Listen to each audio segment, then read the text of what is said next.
are going to talk about Iran updates. Now, for anybody who is not familiar with Mint Press News, it is a left-wing anti-imperialist publication. So that means the libs hate it. Oh, they hate it. They think it's all Russian propaganda or some shit. So we are going to be looking at this and know that it already has a left-wing political perspective. Oh yeah, I did get sidetracked. You're right. Ghost in the Cell has one video they've been trying to get me to play, and I keep saying I will, and I haven't. So I will before we get started because I am a man of my word. All right.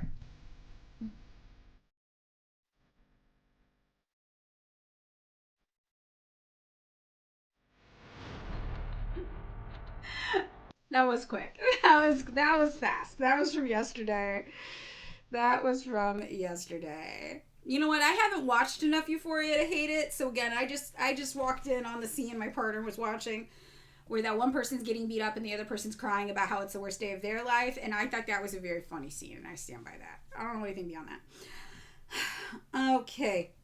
Yeah, I know. Secondhand stress looking at the TikTok. I know. And they're also, we should do a segment where I just read the 3 most recent comments I got at the start of everything, so you guys know. It's insane.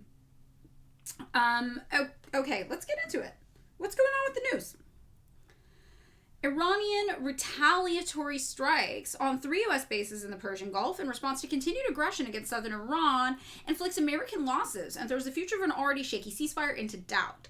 Stifling the Trump administration's attempt to achieve leverage, Tehran now halts communications and raises the stakes regionally. Okay, I'm looking for an author and a date on this. So this is from yesterday, and this is Robert Inlacash. Okay, cool. So the start of June, so 5 days into June, has been marked by an increase in U.S. aggression in the Persian Gulf. Now remember, we're still technically in a ceasefire, right? This hasn't changed in the past 12 minutes. So I'm pretty sure we're still in the ceasefire, which we have to be in legally because the second we stop being in the ceasefire, Congress has the right to revoke Trump's ability to even be doing this. So that's why we have to keep saying it's a ceasefire, because the second we say it's not a ceasefire, there's a 60-day limit on what kind of military action the president can undertake before Congress has to vote on whether it continues or not. And we would be at the 60-day limit. So that means that Congress would get to vote and potentially stop this whole thing from happening. And that's what Trump doesn't want. So this is why we're still technically in a ceasefire, even though we're clearly not in a ceasefire. This is the start of June. All right. At least 6 U.S. personnel and contractors were injured late last month in Iranian retaliatory strikes, with 3 U.S. bases now having been struck within the past days alone.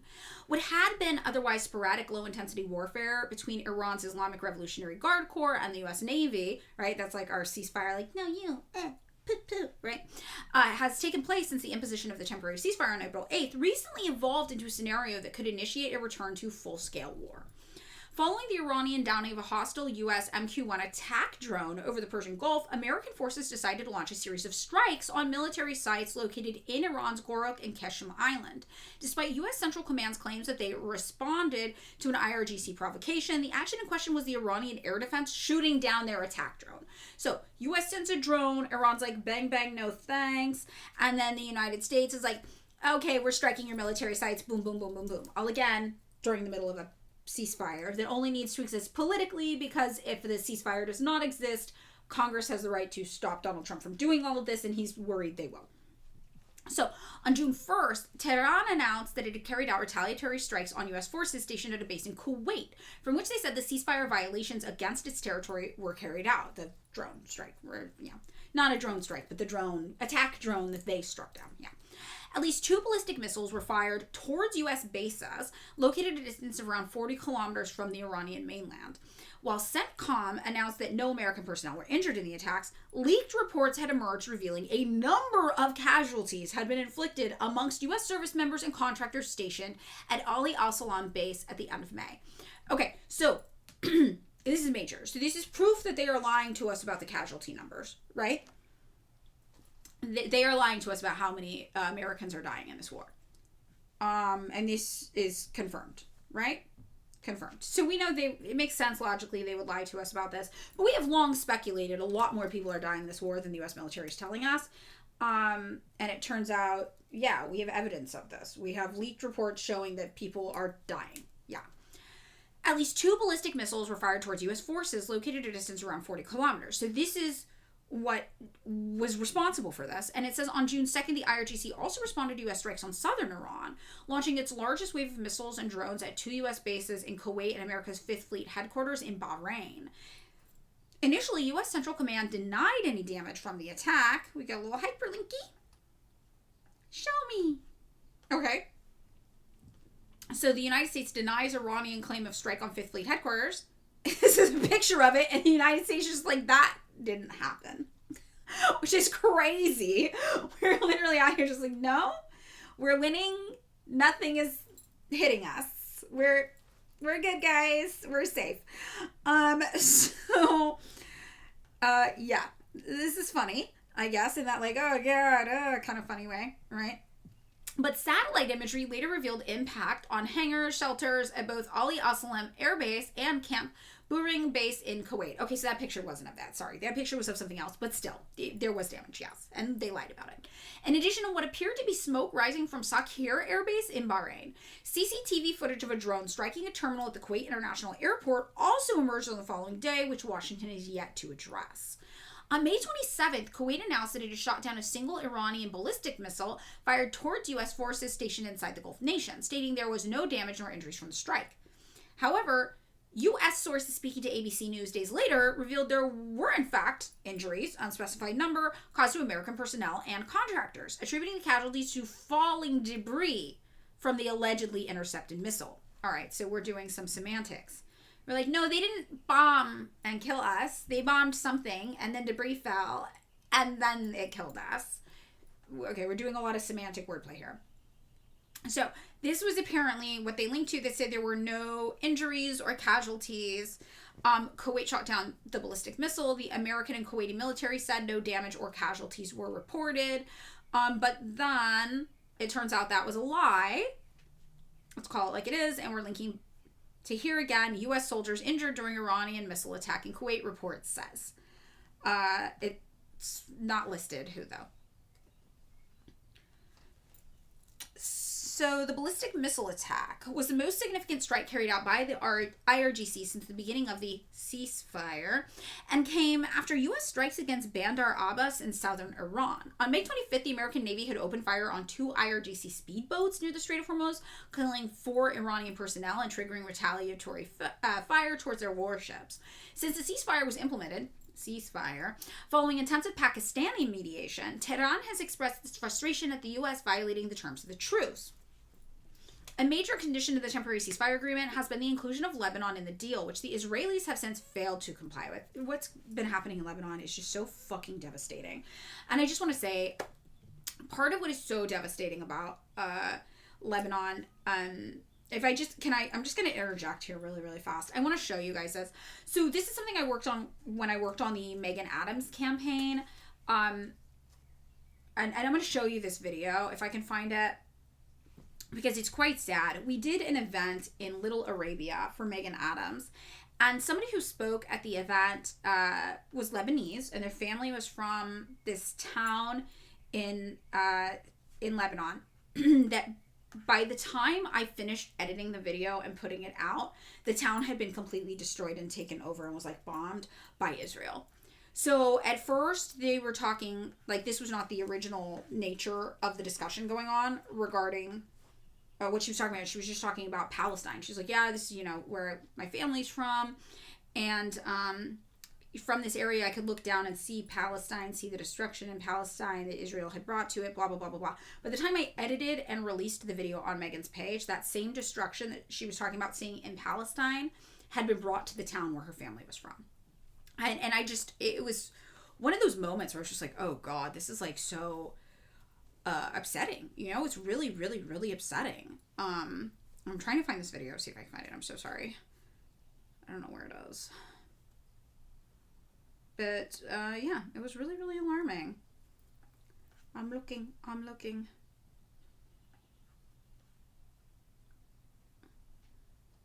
Sorry, I'm like searching Megan's social media to try to find this thing. Because I know I uploaded this video for her. But I can't remember what I made like the the screenshot image of, you know?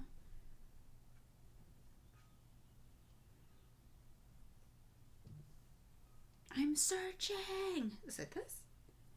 No. Yes, I found it. Okay.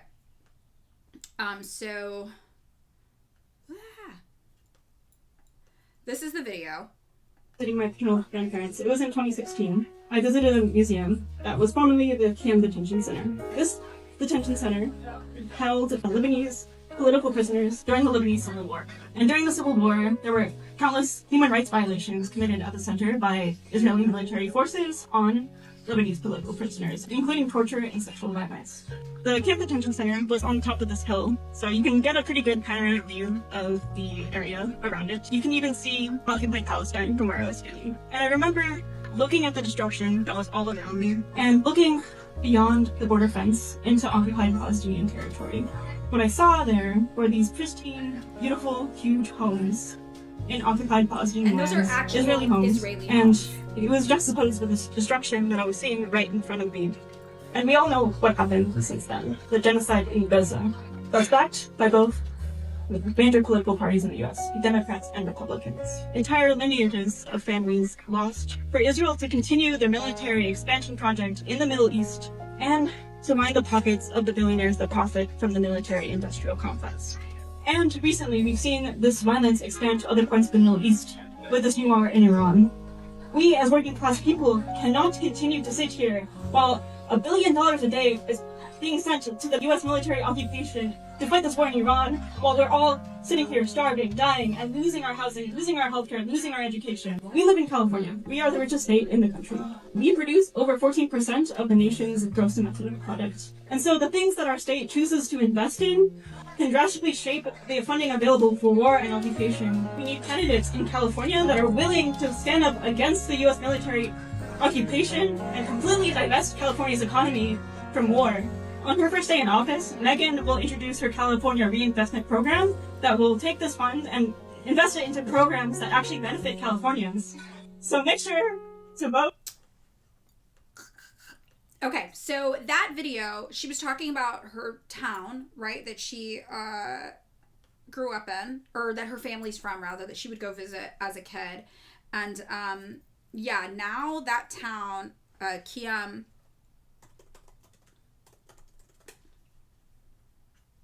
let me show you guys the news updates. Oh, yay, all the new mods have been modded, yay. This is that town. So Kiam, this is it getting bombed. This is the town her family's from. And the people there are trying to fight back. But, yeah, Israel has been occupying southern Lebanon, you know, going back to the 1980s, 1990s. It's very, very heartbreaking. And it's crazy because when she's talking about this experience in Lebanon, she's obviously talking about what's happened to Lebanon over the years. But it's just wild to hear her talk about it, and her compassion's going out to the Palestinians so she could see her dealing with even worse, right? And then it comes back to the town where her family lives, where they turned this horrible prison that used to be run by Israel there into a museum, so people could learn about the history of the horrors of what Israel did to these people in Lebanon. And then they come back and do it again. You know, they come back and do it again. Very, very, very, very sad. So, yeah, I just wanted to point that out about Lebanon. I don't know why it just reminded me of this, because you know, this has been going on. So a major condition of the temporary ceasefire agreement has been the inclusion of Lebanon in the deal, which the Israelis have failed to comply with. And so when we say, why are the Israelis failing to comply with Lebanon, what are they doing? They're doing things like that. They're taking over that town that her family was from. And this is what they've really been doing. Let me see if there's even more. Lebanon, Israel news. Like, it's very, very bad what's happening there. So this is from 2 hours ago. Israel strikes southern Lebanon after ordering evacuations of 9 villages. And this is all stuff that's supposed to be considered part of the ceasefires, that they're not supposed to be doing this, right? This is all southern Lebanon. So, very, very, very tragic. Now, so this means that Tehran has ordered the continued closure of the Strait of Hormuz as a result, because nobody is adhering to the terms of the ceasefire. The United States is still firing on, sending drones into Iran. Israel is still completely fucking over Lebanon, just completely destroying Lebanon, or trying to anyway. And back in April, U.S. Secretary of War Pete Hegseth was quick to return the escalatory rhetoric of the president, threatening that the forces were locked and loaded, ready to destroy Iran's energy infrastructure. He echoed Donald Trump's threat that a whole civilization will die tonight, referring to his threat to wipe out Iranian power plants and brides? I don't know what this is, though, an Iranian bride? I don't know.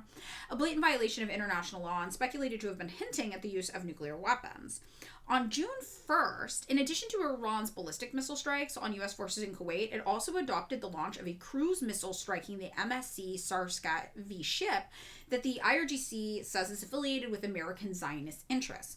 Meanwhile, the Iranian military and political leadership has announced not only the cessation of contacts with U.S. negotiators over repeated ceasefire violations, but took matters a step further. Iran also directly threatened to strike Israeli targets in northern occupied Palestine if Tel Aviv is to go through with its threats to return to bombing the Lebanese capital.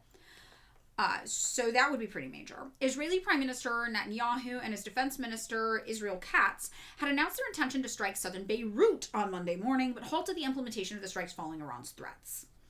The commander of IRGC's Quds Force, Ismail Khani, also issued another threat, stating that continued Israeli ceasefire violations in both Lebanon and Gaza will mark the determination of resistance axis to expand support from both fronts, take steps to activate other fronts, and equate the traffic situation of the Bab el-Mandeb Strait with the Strait of Hormuz. At first direct exchange of fire between Iran and U.S. during the ceasefire, that first occurred on May 7th. However, the hardline stance of the U.S. Trump administration, accusations that the American president is unserious in his efforts to reach a ceasefire and is instead engaging in market manipulation using his rhetoric, in addition to the continued low-intensity battles and economic warfare waged by both sides, indicate the fragile truce may be waning. Okay, so this is what's going on with our fake ceasefire. Now, I think the implication that's most interesting to take from this is that the United States is lying about how many people are being harmed, right? Harmed in this war. I'm going to see if anybody else has reported on that for us to take a look at. Let's see if we can find anything kind of credible here. We have a story from The Intercept that looks kind of interesting. So let's take a look at that. We called out the Pentagon for undercounting U.S. casualties in Iran. They keep doing it. This is from April 8th. This is 2 months ago from The Intercept. After we exposed what one source called a casualty cover-up, the Pentagon offered another lowball count. The Pentagon continues to peddle misleading U.S. casualty figures from the Iran war, even after The Intercept reported on what one defense official called a casualty cover-up. Pressed for more accurate count of U.S. personnel killed or injured during Operation Epic Fury, the Office of the Secretary of War provided a new tally that still undercounts American dead or wounded. This comes after U.S. Central Command ghosted The Intercept after sending lowball and outdated figures last week. The continued undercount comes amid a fragile ceasefire between the U.S. and Iran, in which both sides have claimed victory. Chair of the Joint Chiefs of Staff, General Dan Kane, noted during a Wednesday press conference that the halt in fighting was only a pause in the conflict. And Secretary of War Pete Hegseth said U.S. forces were prepared to restart at a moment's notice. When questioned about stale numbers initially sent by CENTCOM, a Secretary of War spokesperson referred The Intercept to a new Operation Epic Fury webpage of the Defense Casualty Analysis System, which generates casualty counts for Congress and the President. Let's take a look at this. This is the website, I guess. Okay, yeah. Why does every website of the U.S. government looks like it was made in fucking 1996? I know it has to do with how government contracts get issued through a really outdated system, so only people who've been around since the 90s know how to use it. But this is like the worst website ever. Like, I could design a better website than this. This is crazy looking. Hydrate. Can I hydrate with bubbly water? It's all I have in here today, but it's water. It still hydrates. I'm going to say yes. I'm going to give myself a yes on that. Yeah. Water is water. All water matters. You heard it here first. That's what I'm going to get canceled for next.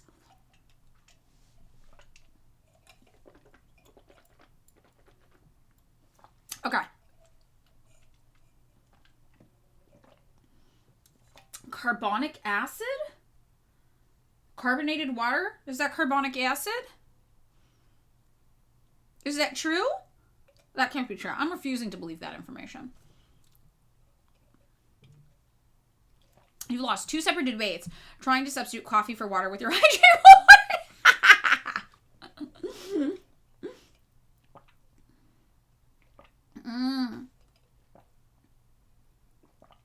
What?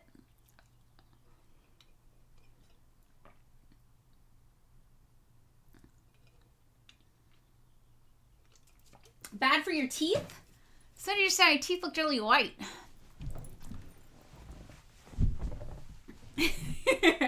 Okay, so here is the website, made in 1992, predicting the future, that shows us a summary data. Active military deaths, broken down by race. That seems unnecessary, actually, but okay. Korean War, Vietnam War, Persian Gulf War. Okay, that doesn't really help me. 1980 by year to present. Oh my god. Look at this. Look how fucking ridiculous this is. Okay. 2026 is saying 3,000 people have died. 63 from accidents. Oh, 300 people, sorry. I just invented an extra 0. 300 people have died. It says 63 from accidents, 7 from hostile action, 5 from homicide, 40 from illness, 116 pending, and 74 self-inflicted. Honestly, this is very damning. In 2025, over a third of all total deaths of the military were suicides? This is actually a crazy number. I know this isn't the point of what we're supposed to be looking at right now, but I'm sorry. I'm supposed to be cool about this? Every single year since 2020, over a third of all deaths attributed to military service members have been suicide?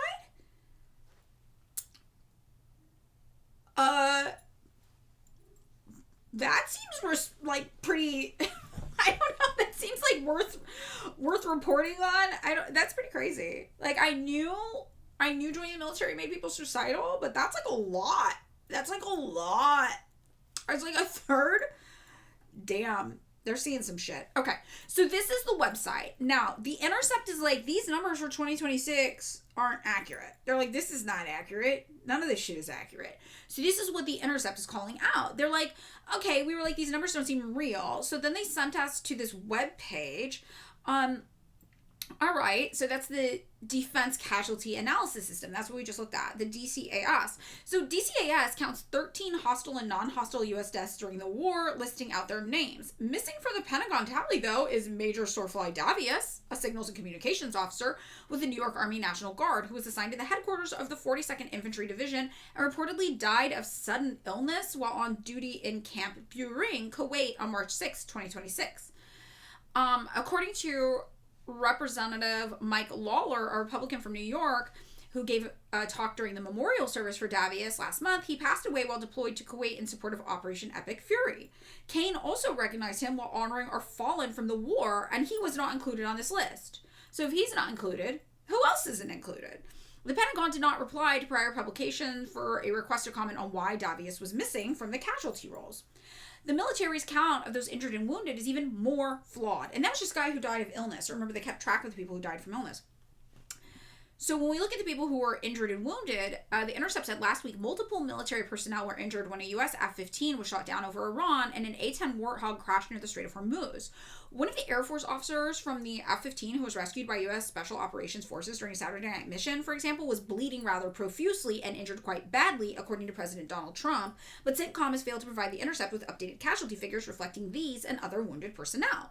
The Pentagon's DCAS may reflect these wounded, but it's impossible to know for certain due to the system's lack of detail.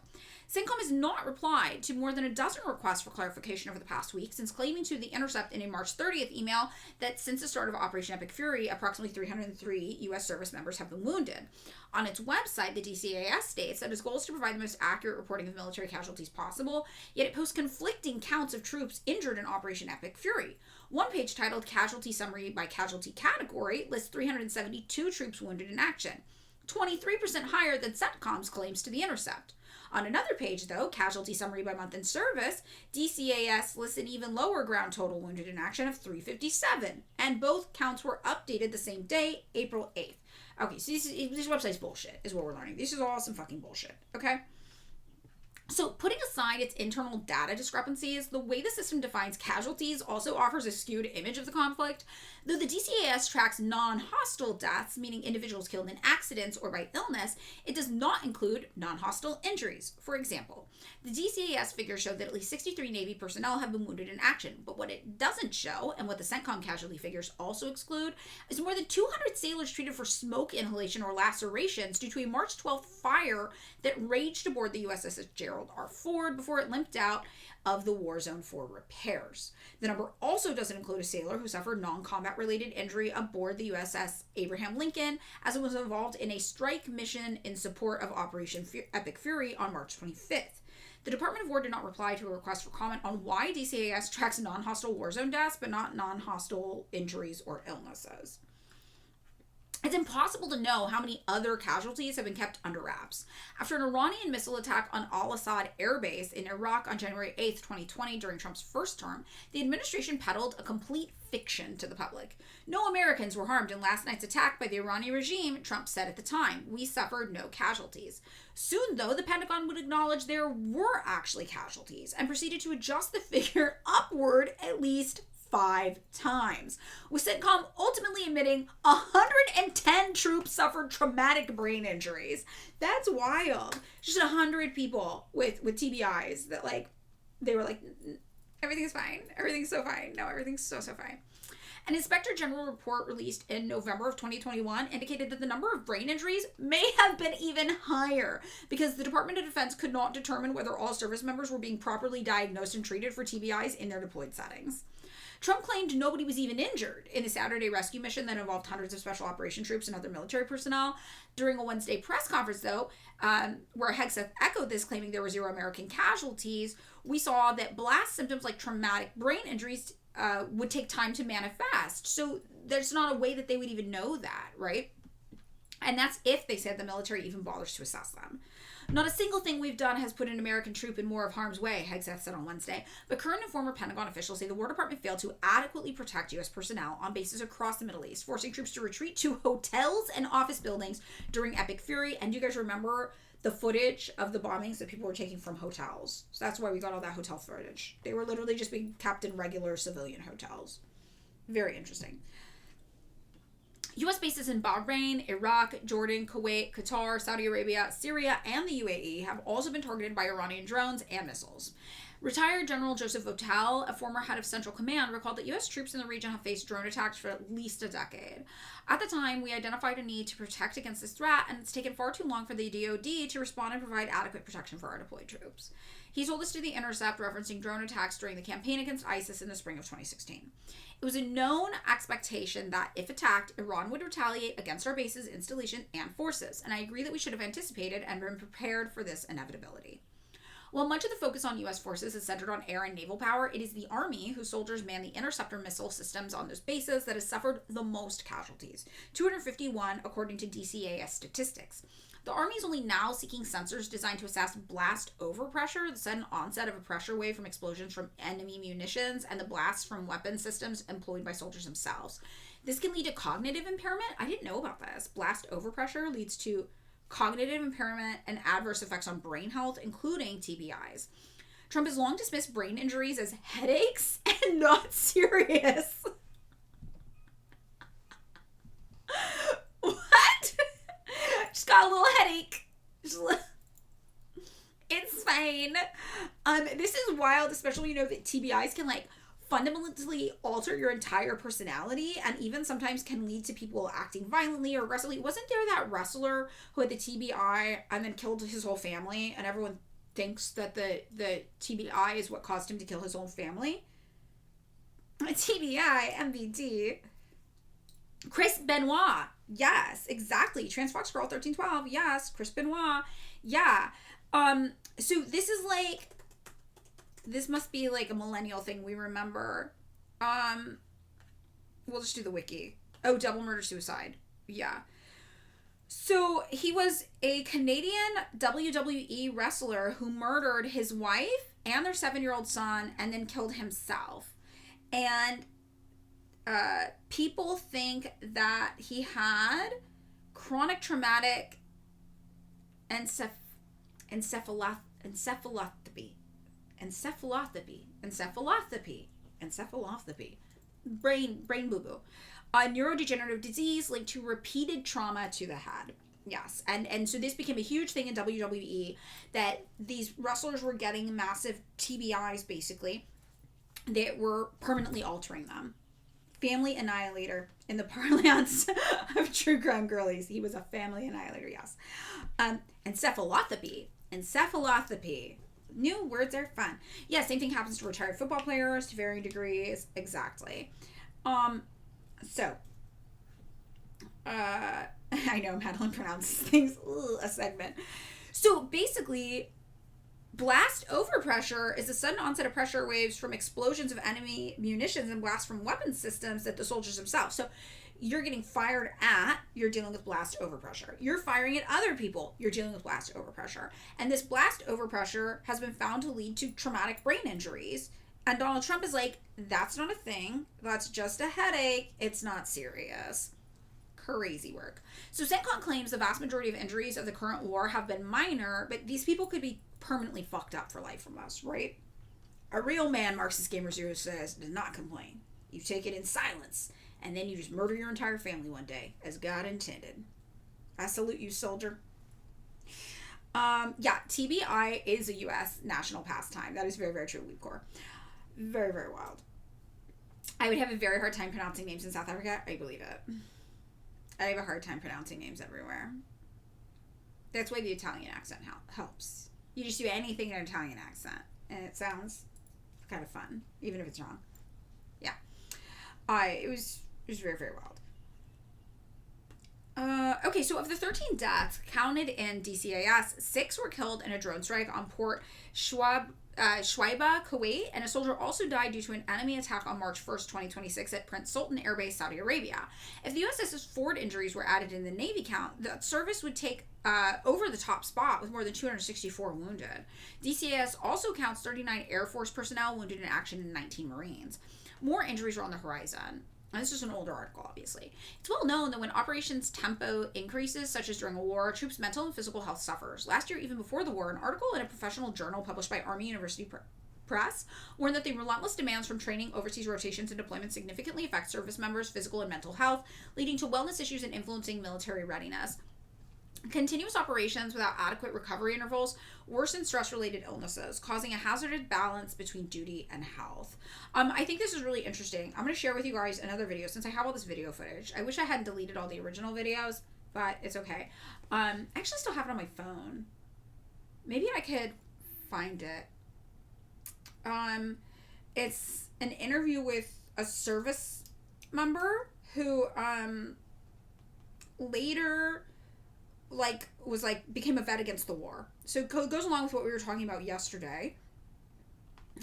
This guy was radicalized basically by his experience being in the war, and he's talking about the experience and what actually radicalized him, and it has to do with this. He's talking a lot about other people committing suicide, basically, and this being something that was major for him to realize, okay, they're lying to us about the war, they're lying, or whatever military conflict he was involved in, it wasn't this war, they're lying to us about why we're here, they're lying to us about what we're involved in, and, he was basically just this is all BS, and everybody is dying, basically, who is in the military, and they don't care about us at all, and that was part of what helped radicalize him.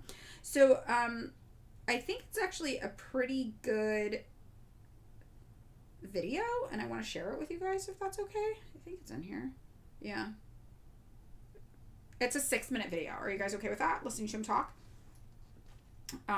So we were talking about this yesterday. We read Lenin and the Armed Forces, and we were talking about how it can be hard when you have left-wing politics to position the adequate role for the armed forces, because you definitely want to hold them accountable for the crimes that they committed on behalf of the empire, but at the same time you recognize how the empire preys on low-income people, vulnerable people, and it's this very, very difficult place to put yourself in mentally, and also the understanding that you need them on your side.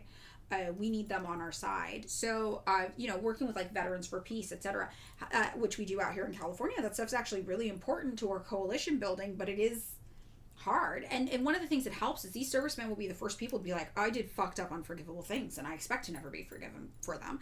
But I came out of it, understanding that and radicalized now. And it is just very fascinating. So, we'll watch this video because we've got some time to talk about this after I'm done reading this article. I'm sending it to myself now. Okay. So, basically, yeah, the people, there are casualties of the war beyond just people exploding, also is what's going on with that.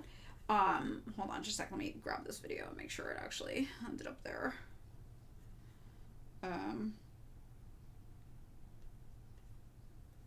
Where did it go? Where is it? Downloads.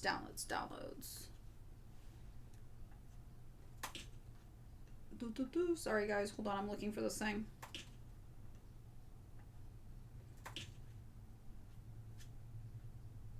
Where the heck? Oh, here it is. I found it. Okay, hold on. I'm putting it on my desktop. And those should be counted as casualties of war, I think, as well, right? Is the whole point of that.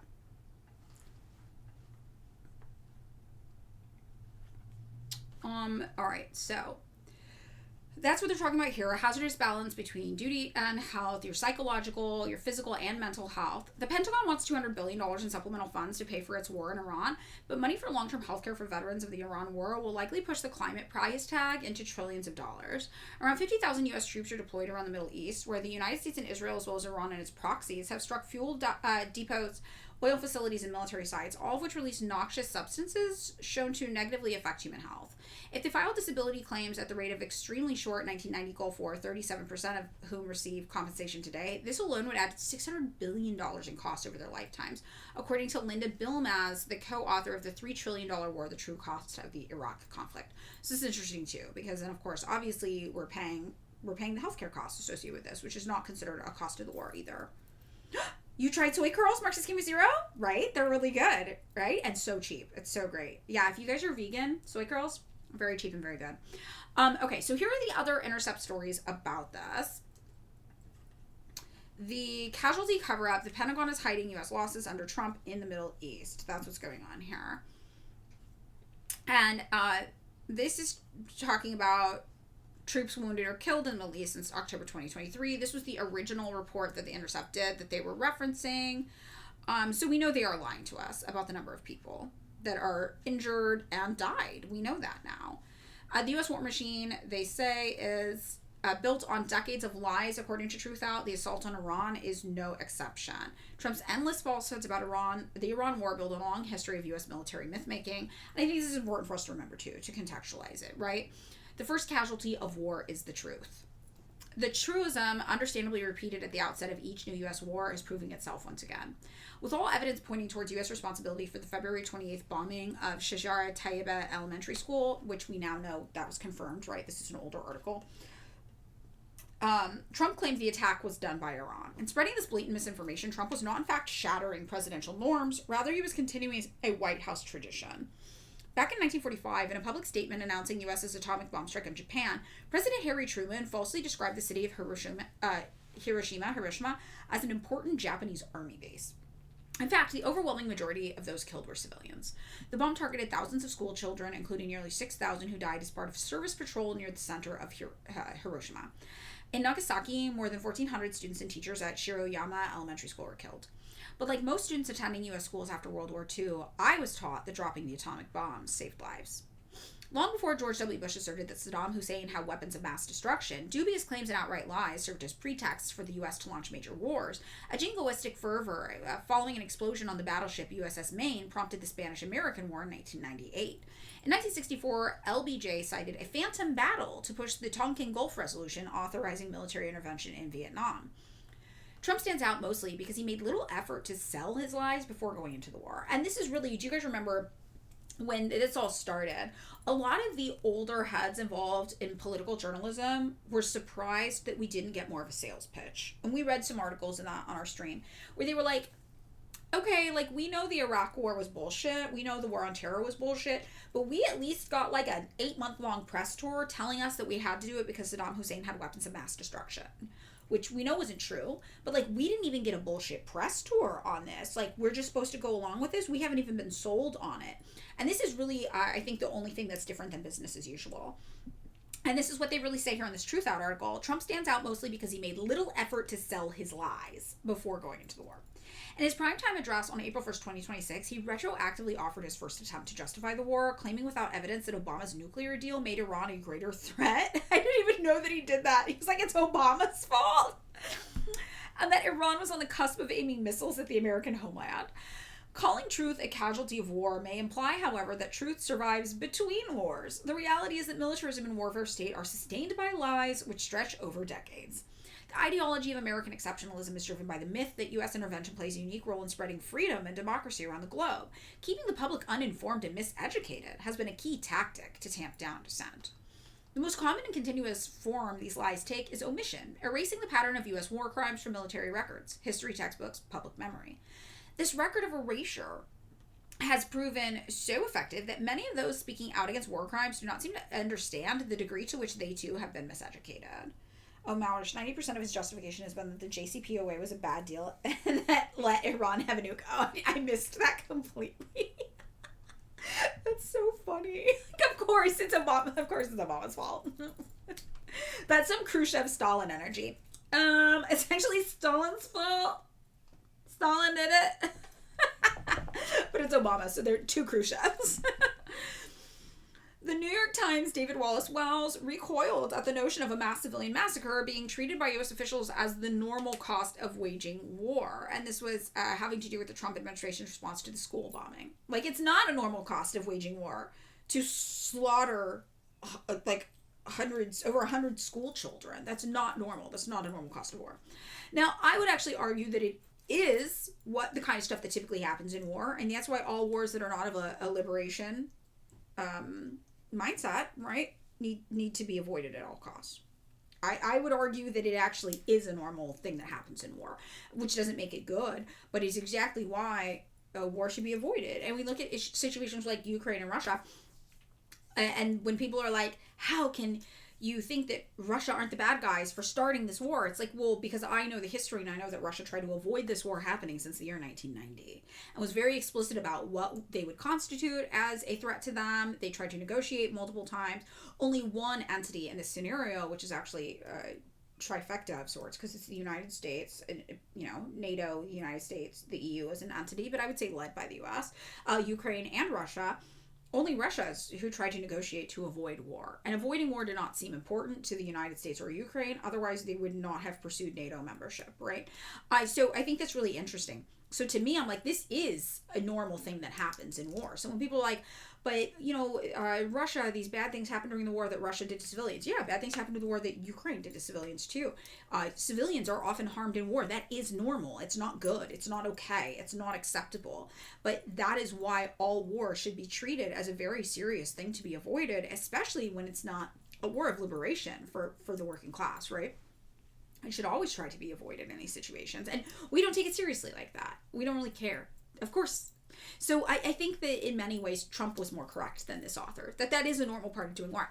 And also, though, that is why we should not be okay with war. This is why we must be anti-war, especially here in the United States where I live, right? It's pretty. The first thing the Army did was raid a preschool and burn it. Yeah. It's pretty... Okay, wait, Malrash, at your beauty pageant, you were going to use this for your speech. You were wondering if you thought it was too controversial. War is bad. Thank you. Yeah, yeah. That's what I'm always like, yeah, shocking to nobody. War is bad, and we should not. I think the biggest myth that we try to sell in the West is there's an ethical or moral or safe way to wage a war. And the reason is because we are constantly engaged in military conflict around the globe. So we have to minimize it. We have to minimize the violence of that to the American masses. We have to normalize it. We have to pretend like there's a way to do war that isn't horrific, that doesn't affect civilians, right? There's a magical, mythical way that you can do war where civilians aren't affected, and it's just the real bad guys. Don't worry. Which, obviously, the real bad guys aren't real bad guys either. That's made up by the West as well. But I just think it's very strange. It is very strange, I think, when people try, and liberals do this too, when they try to pretend like there's a more ethical way to do a war. No, it's all fucking bad, right? It's all fucking bad. So, I don't know. Just very, very interesting. Oh, all right. Drone operators, right? Exactly. They're like, well, it's drone, it's just, and who are the drones killing, right? I don't know. Very, very strange. Especially when you say, when that way it involves drone strikes, aerial bombings. Exactly. And so that's our way of saying, well, it's not dangerous to our boys, but it's like, well, we see it is dangerous to our boys as well. It fucks them up. And a lot of them are fucked up because of how dangerous it is for civilians in those other countries that they are bombing. A lot of them start to lose their minds after using drone strikes and aerial campaigns to slaughter civilians in other countries. And they're like, oh, fuck, I think I was lied to. We do not yet have cishet-seeking drone technology, chat. 10% of those deaths are gay deaths. That is why we must invoke our gay wrath this month. We must do our gay duty to invoke gay wrath in the month of June. Remember, we do not yet have cishet-seeking missile technology. You know? Okay. So, the civilian massacres have been a regular feature of warfare under Democratic and Republican administrations throughout history. And that fact's apparently been lost on Wallace Wells and countless others. So, okay, Truth Out had the same take on this that I did. Racism and xenophobia play a crucial role in this erasure as they were used to rally support for the war while devaluing the millions of non-white lives lost in pursuit of U.S. interests.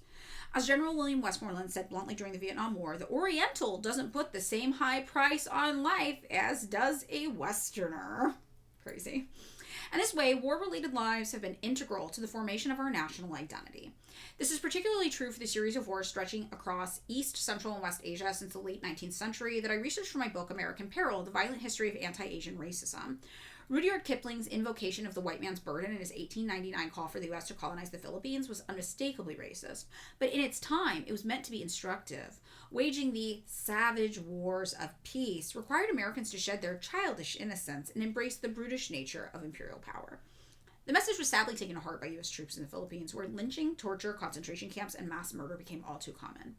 Some atrocities continued long after the U.S. declared an end to the combat. In 1906, American troops on Jolo Island in the southern Philippines killed 1,000 Moro people in what the U.S. recorded as a great military victory over Muslim fanatics in the Battle of Bud Dajjal. Recounted by historian Kim A. Wagner, it was a horrific massacre whose victims included women and children as well as outgunned or unarmed men attempting to surrender. Regarding the firebombing of Tokyo during World War II, Robert McNamara admitted, in that single night we burned to death 100,000 Japanese civilians in Tokyo, men, women, and children. After World War II, McNamara served as Secretary of Defense, overseeing the escalation of the Vietnam War that resulted in over 3 million deaths. The My Lai massacre, which was marked by the wanton slaughter and sexual assault, was initially recorded as the successful defeat of enemy combatants in March of 1968, but more accurate news about it finally broke through decades of silence on U.S. war crimes. Most Americans quickly bracketed it off, a horrific exception rather than the culmination of a pattern. But My Lai was a near replay of tragedies from the Korean War that the U.S. military systematically covered up. South Koreans had long memorized the hundreds of unarmed and defenseless civilians, from babies to elders, massacred by U.S. soldiers at No Gun Ri. It was only brought to the attention of the U.S. public, however, by a Pulitzer Prize-winning team of Associated Press reporters nearly half a century later. Even today, mainstream histories largely ignore U.S. military involvement in the brutal partition and occupation of Korea. And My Lai was far from the only civilian massacre in Vietnam. Indeed, on the same day, dozens of Vietnamese civilians in My Key were killed by U.S. troops. American soldiers commonly use the most vile, racist epithets and dehumanizing stereotypes to characterize Vietnamese people, both combatants and civilians, friends and foes alike.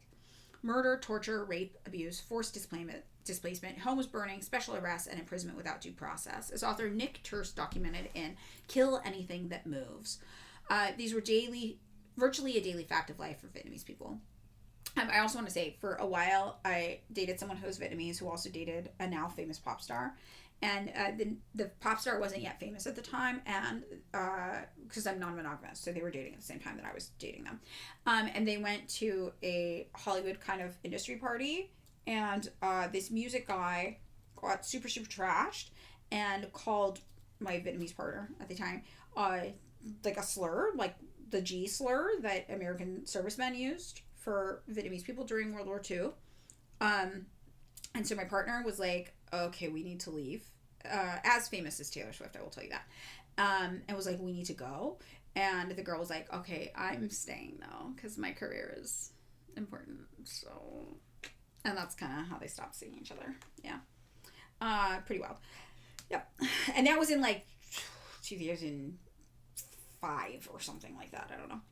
So, although the U.S. defeat in Vietnam caused veterans like Colin Powell to adopt a more protective approach to the deployment of U.S. troops, the pattern of civilian massacres continued. On February 13th, 1991, over 400 Iraqi civilians taking refuge in a shelter were killed in Amaraya by 2 laser-guided smart bombs in the U.S.-led war in Iraq. Though in this case, U.S. officials did acknowledge the civilian deaths, they were largely dismissed as collateral damage from a strike on a military target. Amnesty International investigated 10 incidents involving at least 140 civilians, including at least 50 children, killed in the U.S.-led war on Afghanistan, for which there were no war crime prosecutions of any kind. Retired Lieutenant General Douglas Lute, the former Deputy National Security Advisor, acknowledged, "We virtually never held anyone accountable for civilian casualties." Whether actively or passively, our culture, just as it fails to value all American lives equally, has internalized the lies that elevate the value of American lives far above those who look like the enemy. None of this is meant to imply that the U.S. always targets civilians deliberately or to deny that America's enemies have committed atrocious war crimes against humanity. Lies and dehumanization are a common tactic that all parties use in war. But with America's unrivaled post-World War II military and economic superpower has come the concordant privilege to act with impunity, to disregard what the rest of the world thinks of us, and to dismiss the suffering of others. When the Tokyo trials were set up after World War II to prosecute Japanese war crimes, the U.S. ensured that the conduct of its military was barred from review, setting in motion a chain of disregard for equitable governance under international law. Since 2002, the U.S. has failed to endorse the International Criminal Court. The Trump administration has gone much further, attacking and placing sanctions on its judges, while waging war on Iran with Israel, as Prime Minister Benjamin Netanyahu is wanted for arrest by the ICC for war crimes in Gaza. The incremental steps our own government has taken have been rapidly reversed as well. Pete Hegseth, the Fox News host turned self-proclaimed Secretary of War, bombastically declared that we negotiate with bombs, while expressing disdain for stupid rules of engagement. Signaling this intent last year, he dismantled Pentagon programs intended to mitigate civilian harm. Such actions complement the misinformation campaign to eliminate controversial and unpatriotic topics from public schools and national monuments. Okay, so this article goes on a little bit more, but I feel like we should watch this video, and we won't have time to do it unless I fix this, get this fixed up right now. So, the video we're going to watch is from somebody who was in the military and now does anti-imperialist advocacy work. So this is in the context of a fundraising campaign for Megan Adams, who was running for state controller. So here's some electoralism reference in there. But I think it's an interesting video because I don't know about you guys, but like I in my daily life don't know a lot of people in the military. So anytime I hear, I mean, my grandfather was in the Korean War, he was drafted, you know, that's like kind of all I know. So hearing the perspectives of these people is always really interesting to me. And I think it is a good tie-in with yesterday's Lenin reading about the role of the armed forces in revolution. So I think it's like a 6-minute video, so I'll get it going. Thank you for being here. Hold on. The audio is also not great, sorry. And this was filmed in Little Armenia maybe 2 months ago or so. Just for anybody curious.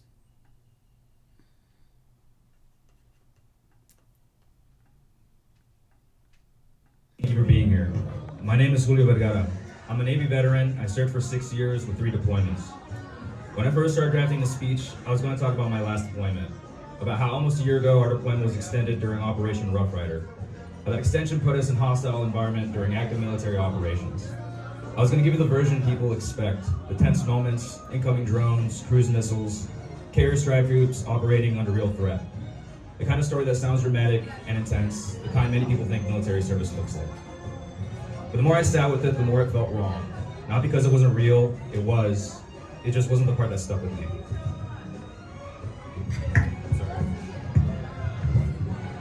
What actually stayed with me were the days that started off boring. It was watching close friends and shipmates end up in SAG wards after trying to kill themselves. It was watching close friends. It was seeing people I cared about hospitalized after suicide attempts. People who had passed inspections, done their jobs, and looked fine on paper. It was dealing with my own depression, anxiety, and alcoholism while still telling myself I was fine. Making a lot of poor choices, convincing myself I could handle it. Eventually I couldn't, and it ended up with me in rehab. Not because I was weak, but because I waited too long to admit I needed help. I'm not sharing this because my experience is unique. I'm sharing it because it's common, and it's easy to miss. What I wish people understood is that most of the damage doesn't announce itself loudly, it shows up slowly and privately. If we want a society that actually values people, not just the idea of service, we have to care about what happens to them when the spotlight is gone. The people in power who make the horrific decisions that impact all of us are not sending their children to do their bidding. The U.S. builds its military and sacrifices people, children in Palestine, families in Lebanon, working people in uniform, all in the name of profit and control for the richest people in this country. Our government spends enormous resources preparing for war and for U.S. domination abroad, training working people, breaking them down, and cycling them through high-stress environments. Both Democrats and Republicans will eagerly spend billions of our tax dollars on bombs that kill innocent people. They'll eagerly deploy troops to fight wars that no one wants. Somehow we have no money to invest in housing, healthcare, mental health support, or recovery. But we have plenty of money to create drama. As a vet, I have to speak out against this because I experienced it firsthand. Because career politicians love to act like they support us and then cast us away as soon as we stop being useful to them. Every veteran should be speaking out about this trauma, what we endure, the horrors we witness, the absolute inhumanity of U.S. intervention abroad. I also want to name something important, especially in a space like this. Most of us, veterans in active duty, are workers in uniform. Many people who enlisted out of a desire to protect, yes, but also out of economic pressure, out of debt, out of unstable housing, out of a lack of options. People trying to pay for school, support our families, or escape situations we didn't choose. We will live with the consequences of systems that treat human lives, ours and others, as a commodity. The government will pay lip service to veterans and then abandon us once we come home, traumatized, angry at the lies we were sold, and struggling to survive. Our government's willingness to abandon humanity in the name of profit and power doesn't stop at our borders. You see it clearly in Palestine, where violence isn't an accident, it's policy. You see it in Iran, where civilians' infrastructure and children's schools have been bombed. You see it in Lebanon, where families are displaced again and again and again. The U.S. government tries its hardest to justify its genocidal attacks by attempting to convince all of us that working people in other countries are our enemies when our real enemies are in the White House and in CEO offices. Because the people who profit off genocide abroad are the same people who unflinchingly leave veterans with PTSD to live on the streets. That's why I'm standing here today. Because the system is very good at creating people with traumatic stress. It puts us in constant high alert environments. It trains us to suppress fear, grief, and doubt. It teaches us to keep functioning no matter how we're doing inside. And then it sends people home with very little support and even less understanding. We're expected to adjust, to be productive, to be grateful, to be quiet about what we're carrying. When that doesn't work, we're treated like individual failures instead of predictable outcomes of a system that prioritizes force over care, that sends working people in uniform to fight a rich man's war.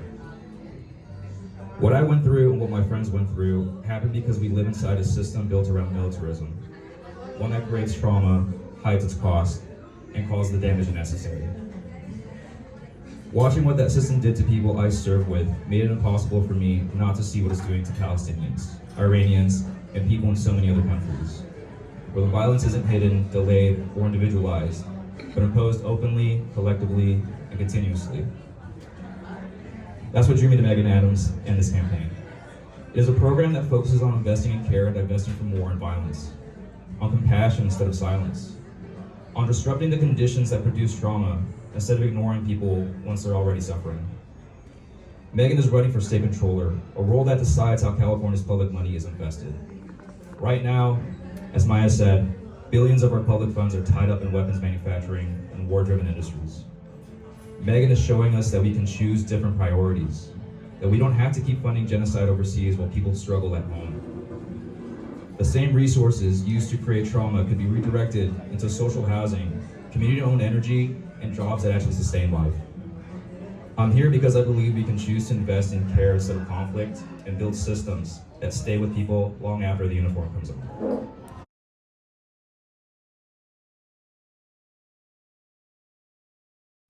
Okay. So I just thought that was a good tie-in with both of these topics, right? So we're talking about how the casualty figures are obviously very underreported for these conflicts, for even American servicemen. which is probably a sign that we're getting our asses kicked way more than we would like to admit. And on top of that, we don't often talk about the psychological effects for service members, right? Ties in, of course, yeah, like we were saying with the Lennon text we read yesterday on the armed forces. Somebody in the chat was saying, sorry, I can't remember who, if we don't work with these people, somebody else will, and we need them on our side.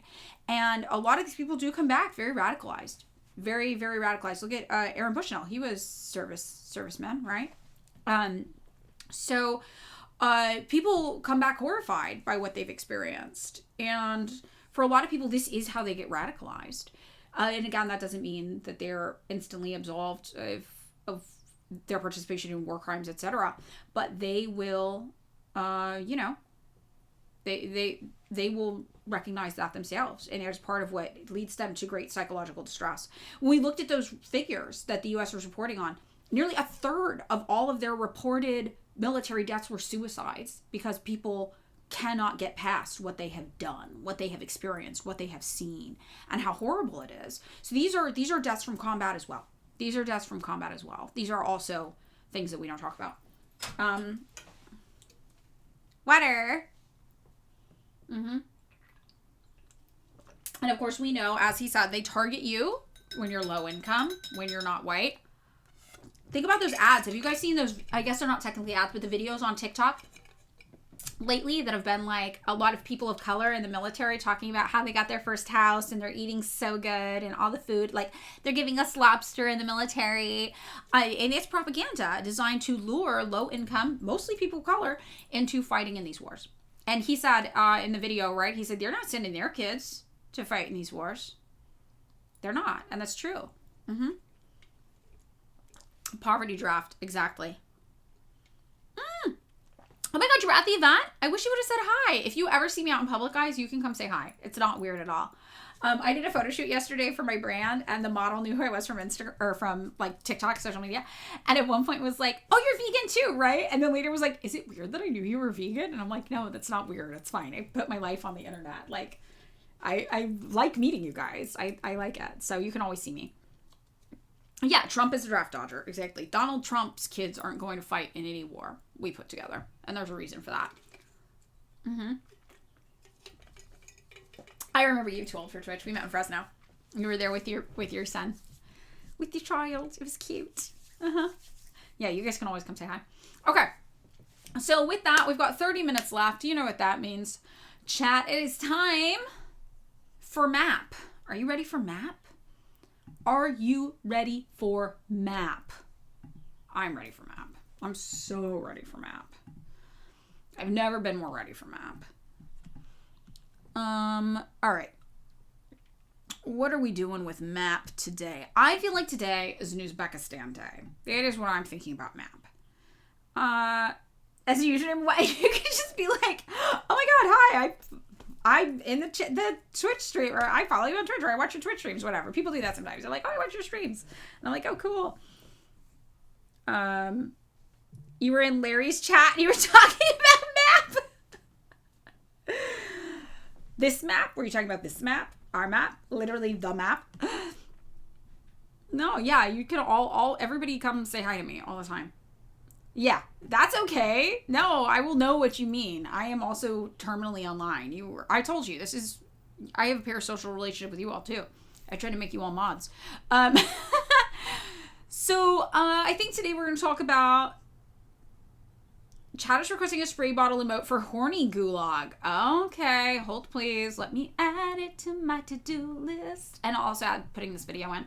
Since the campaign's over, my volunteer work is all kind of like switched up. So I have a little bit more time now. Because I got to refocus my volunteer work more towards non-peace and freedom party stuff for a little bit and more on the ground organizing stuff. So I have a little bit more time. Okay, make spray bottle emote. And then I'm also going to fix and upload vet vid. Cool. Okay. Yes. I'm Hegel's big dialecticals. I would hug you. So be okay with that. I try to bring it up in complaining Leanie. Oh. If you knew the DRC was cucked brat. Okay. Let's talk about Uzbekistan. Everybody,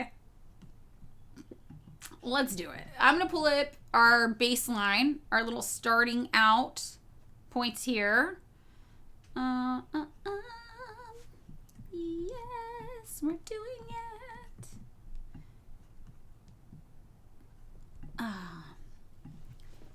None of the stands, except for Pakistan, are considered our special friends. So that saves us a little bit of effort there, obviously.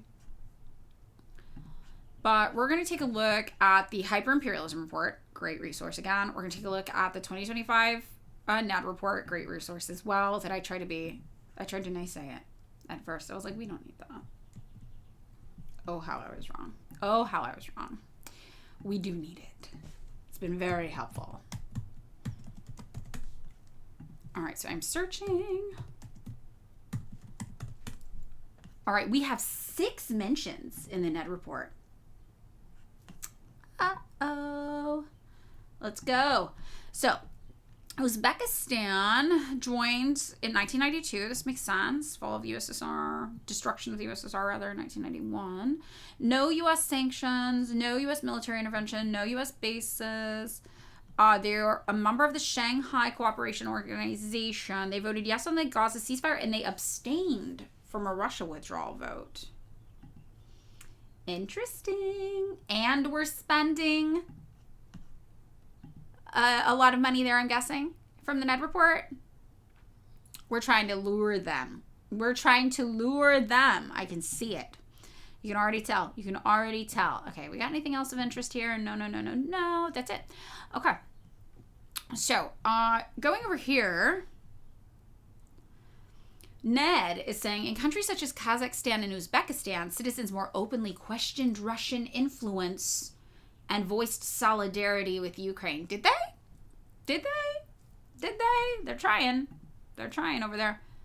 Russian influence. I also, look, I have to show people this. I don't think this is going to be directly related to Uzbekistan, but hold on.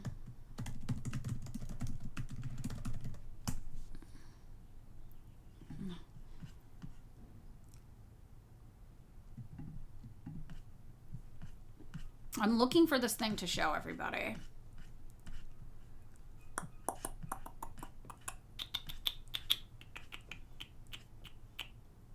Okay. We don't have Uzbekistan data on here, but this is the thing I end up showing people a lot, which is that from 2009, Ukraine viewed the influence of Russia on their country overwhelmingly as good, as did, Bulgaria is less relevant. But I show people this a lot in the context of our conversations about Ukraine and Russia and the United States government spending a ton of money via NED to change that opinion, to shift that opinion in Ukraine. So the Ukraine example, you can really timeline and chart how the United States stole that country. And this comes down to it.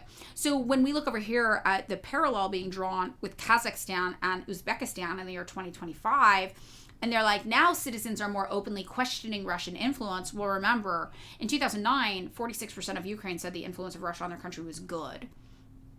And the National Endowment for Democracy paid good money to change that. And now they're paying good money to change that in Kazakhstan and Uzbekistan as well. So that's the precedent. So I think it's really important to remember that precedent. Ukraine is the model, the map. Aid in 2024, malware sales was 90 million. In 2025, 44 million. So far for this year, 2.5 million. Foreign assistance, Uzbekistan aid. That's good to know as well. Yeah, that's a lot. Okay. So, all right. What's going on? This is just a map of Uzbekistan. Okay, that's fine. We're talking about this here. In Uzbekistan, in total, in 2025, NED only spent $394,000. But it does seem like, here we go, NED impact case here. Ending forced labor. A coalition of experts and local activists successfully worked to eliminate child labor and reduce state-imposed forced labor in Uzbekistan's cotton industry. Okay, state-imposed forced labor. What does that just mean, like prison? This is very, very weird. So how people present this whole the prison labor thing in the United States, as though we don't have forced labor in literally every single prison, and we have the most prisoners per capita, like, on the planet. It's very, very strange how we push this narrative, to the extent that I think most Americans forget we have the most forced labor on the planet in the United States due to our prison system. I'm also not necessarily mad at people in prison doing labor. Outside of prison, you have to do labor. Why would you not have to do labor in prison as well? The thing that is a problem is when the conditions are obviously very inhumane and bad. And when corporations like Victoria's Secret are profiting off of it, that's fucking deranged.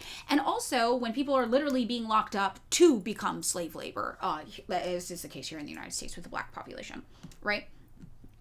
So just the idea that you're locked up for a crime and then you do a job, it's not necessarily bad, right?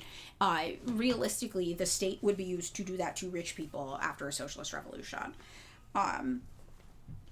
You've had people be super fucking weird to you because I'm a prison abolitionist. Like, look, I always say I'm a prison abolitionist under capitalism because the existence of the carceral system here is literally only to make profit for-profit prisons and lock up black people to make them slaves again, and defend property rights. It's insane. But under socialism, I think it's pretty obvious that there are some very, very bad people that we would need to keep away from society so they did not harm people, right?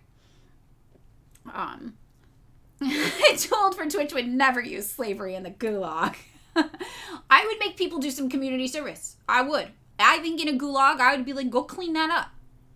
Go plant a tree. You go work in that cafeteria. Serve some people some food. So that's where we differ.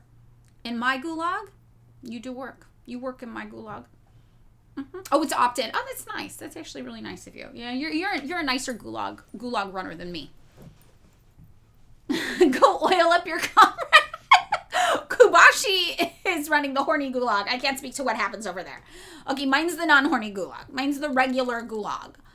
I don't support or condone the actions of the horny gulag. I have no control over the horny gulag. Okay? I don't know. But yes, as Weeb Core says, under capitalism, a huge portion of our crime is based on false scarcity and poverty. How are we deciding these are crimes, etc., etc.? So, I'm an abolitionist under capitalism for sure. Fuck it.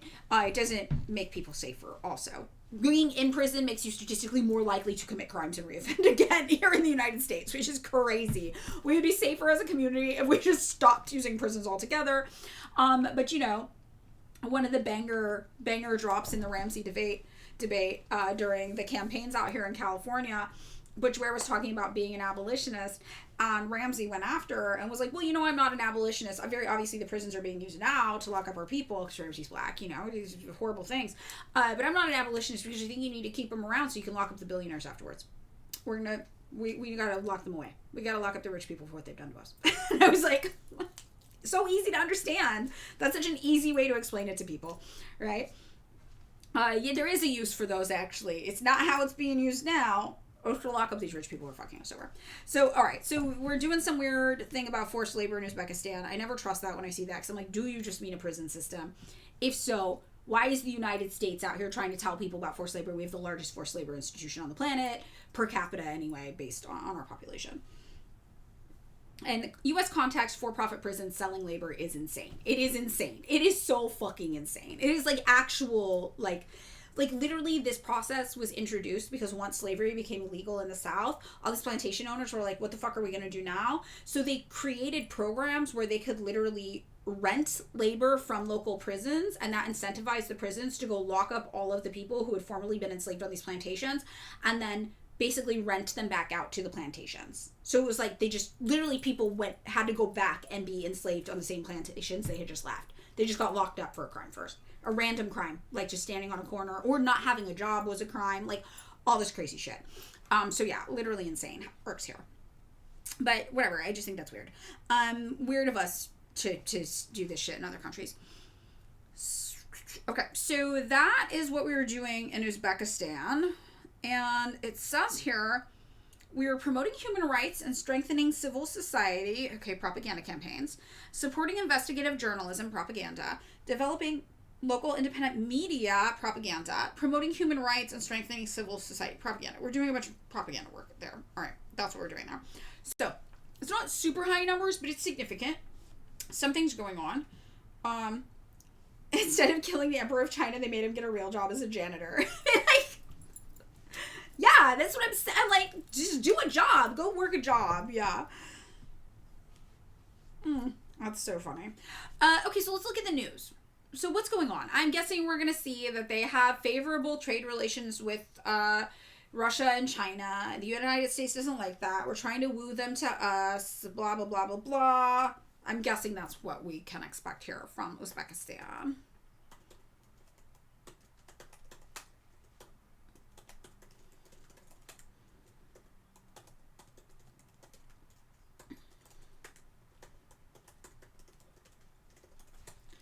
All right. News. And probably they have some natural resource we want, or the location is key and strategic for us to transport things. That's what I think is happening here. Okay, so Russia and Uzbekistan are working together to build a nuclear power plant. And they're being friendly. They're friends, all right?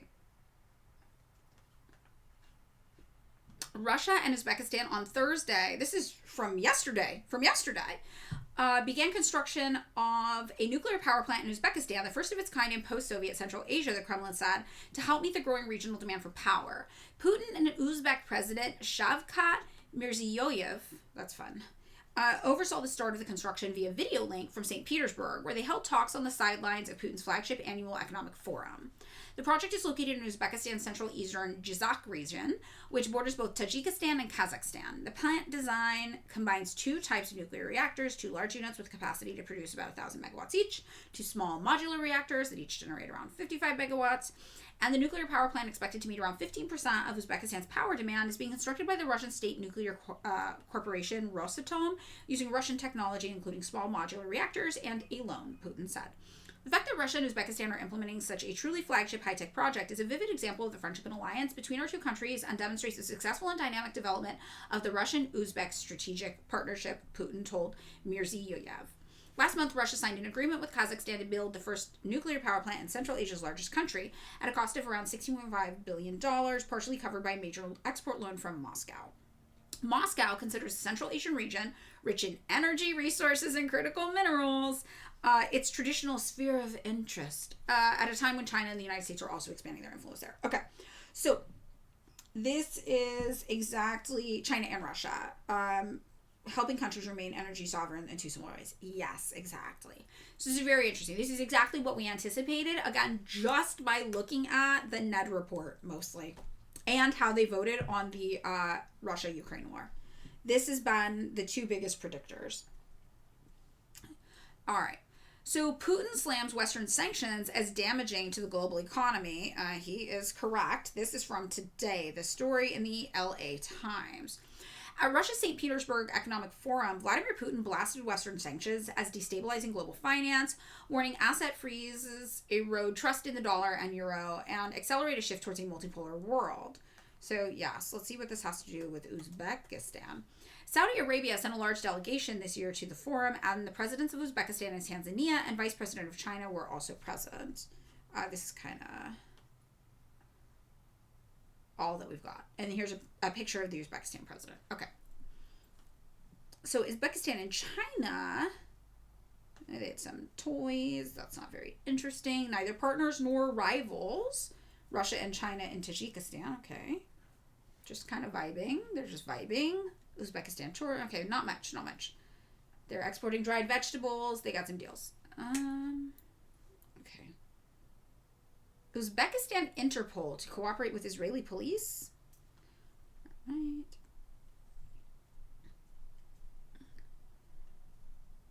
Oh, the Israeli national judo team was forced to withdraw from Uzbekistan and leave the country immediately. Did they kick them out? Do you guys think they kicked them out? Do you think they kicked them out? Following a directive from Israel amid heightened tensions after the launch of Operation Roaring Lion against Iran. Okay, so this duo team from Israel traveled to Uzbekistan to compete in a tournament. And then Israel was like, you have to get out of there because we're attacking Iran? What? Israeli judo has long been one of the country's most successful and consistent Olympic sports?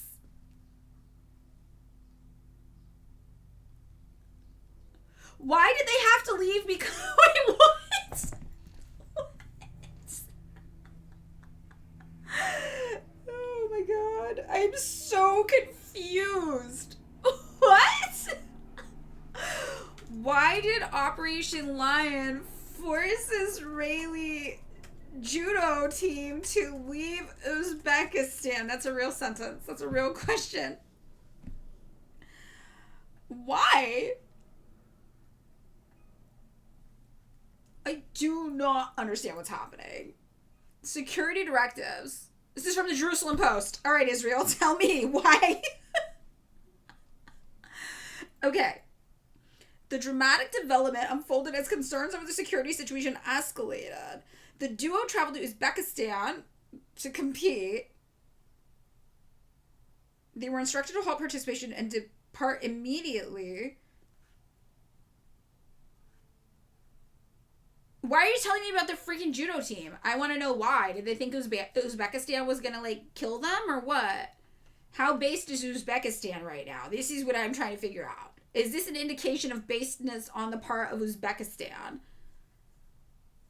I also, is Israeli judo just Krav Maga? Are they just doing Krav Maga? I have so many questions.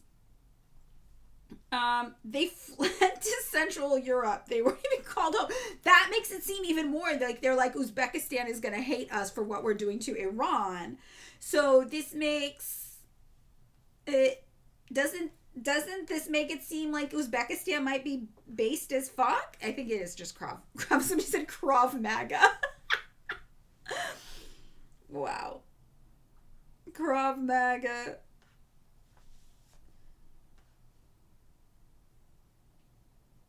Okay, wait. This might have more. All right. The urgency was clear. In the middle of the night, the Israeli delegation boarded a flight to Austria. With quick thinking and a desire to salvage something from the trip, the team manager registered last minute for the local Grand Prix in Austria. So now they're competing in Austria. Okay. This person, by the way, we're expected to believe is native to the land of Palestine. I just have to say that. I just have to put that out there. This is who they want you to believe is native to Palestine. Okay, just saying. All right, anyway. So the feelings are different. Why? Did you feel like something might happen? I understood something would happen the moment the attack started on Saturday. What? We rushed back to the hotel. We found a flight, packed quickly, and left for the airport for Austria. The schedule was chaotic. It took me 2 days to reset.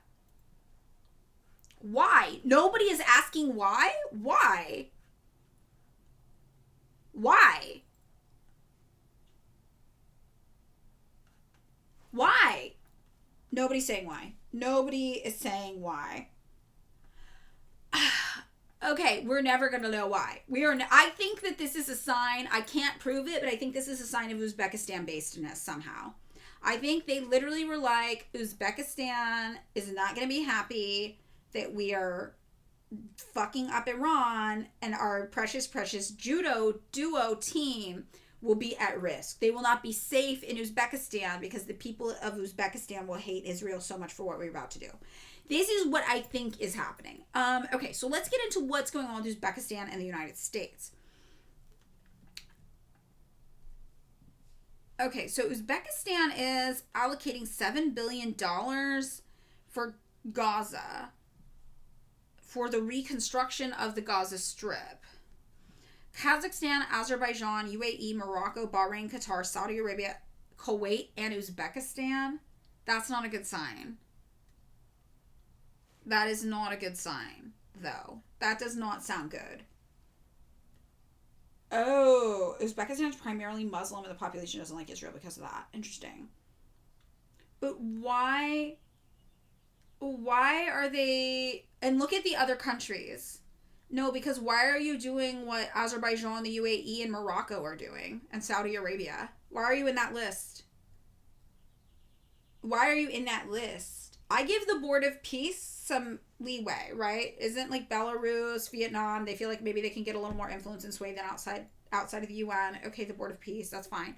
But like this list is a list of like evildoers of the world, and then it's like boop, Uzbekistan. Why is Ireland the number one trade partner in Europe? Touche. Huh. Okay, Uzbekistan. I think Kazakh and Uzbek leaders seek Trump approval with Gaza peace pledges.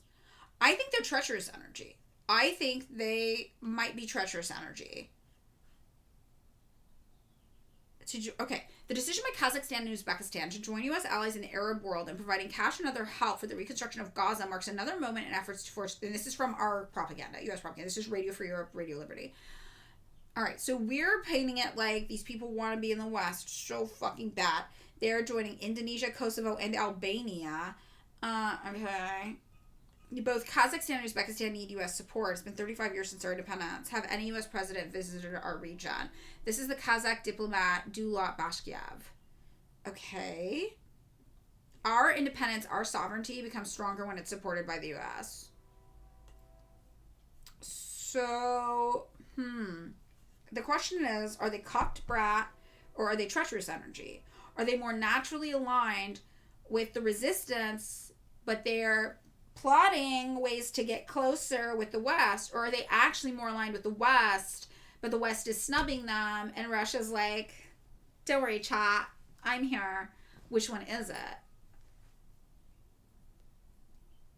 I feel like, yeah, right. I kind of feel like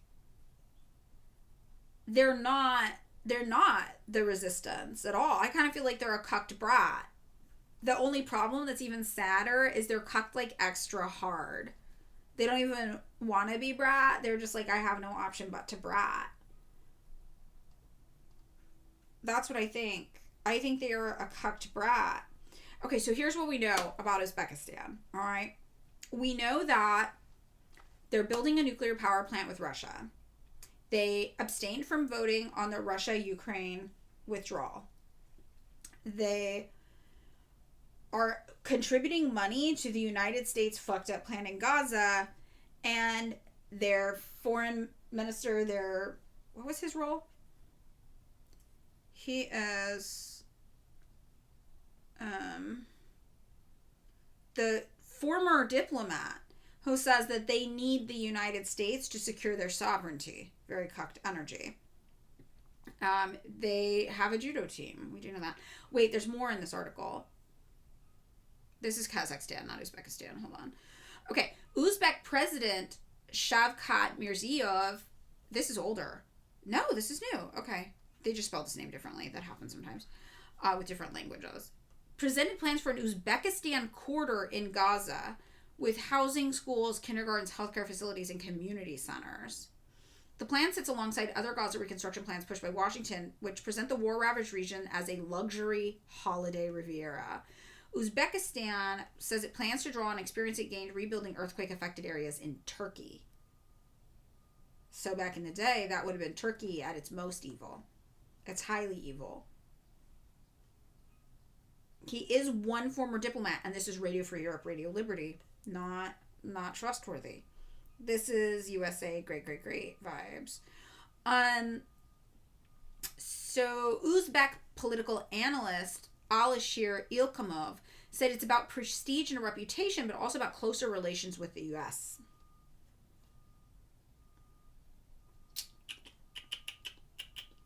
I think they're a cucked brat. I think they are mad that the United States isn't giving them enough attention, so they're doing deals with Russia, but I think they're a cucked brat. I think they want us to care about them more than we do, which is super cucked energy. That's my vote, because that's crazy about Gaza. That's crazy work. Oh, yeah, they're super cucked. United States and Uzbekistan expand Fulbright program, that's the U.S. State Department, to build workforce for critical minerals, energy, and advanced technology sectors. Yup. Their foreign aid was slashed from 90 million to 2.5 million in the last 2 years. Yeah, they're trying. They want it. They want it. Oh, yeah. That's crazy. Expand Fulbright. Yeah, they want it so bad. Critical minerals pact signed. Okay. I think they are a cucked brat, but I think that they don't even want to be bratty. They're being bratty out of necessity because they're not getting as much from the U.S. as they would like. Yep. Interesting. Okay, guys. Perfect timing. 12:01. I will upload the map updates for the week as well to the Discord. We'll do it all. You'll get the video in the Discord. You'll get this in the Discord. Let me add this to my to-do list before I forget. Upload updated map to Discord. Whee! Okay, got it. It's there. It's saved. We're doing it. Things are happening. I had a lovely week with you all. Did you have a lovely week in stream this week, chat? Did we have a good stream week? I think we did. Interesting position on the map as well. Yep. Who do we want to raid? Who's on right now? Since Leary's off? It was a good stream week. We had a theme. We had a running theme, kind of military, armed forces. Is Virgo live? Oh my god, yes! Raid Virgo! Yes. Can somebody tell me exactly how Virgo's username is laid out?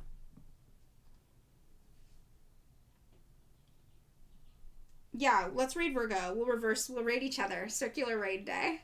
Comrade _ Virgo. Okay, perfect. Thank you. Yay! I'm so happy. How to get to the Discord, please? Well, with Virgo gone. Oh, I think there's a command. Can somebody do the exclamation mark Discord? Yes, there it is. Okay, I'm sending you to raid. Yay! All right, everybody, have a wonderful weekend. I'll see you Monday. I'll miss you all. Millennial Heart.